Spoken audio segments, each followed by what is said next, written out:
Небытие, бахтинская песенка, эпиграф. Абсолютная смерть небытие есть неуслышанность, непризнанность, невспомянутость. Михаил Бахтин.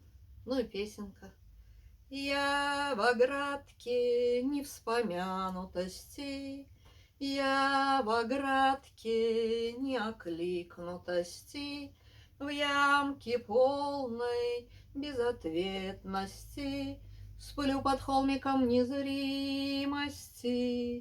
Желтый лист кружится, падает, как внимание Всевышнего. Им всегда буду вспомянута, им всегда буду услышана. Я в оградке невспомянутости, я в оградке неокликнутости, в ямке полной безответности сплю под холмиком незримости. Небытие.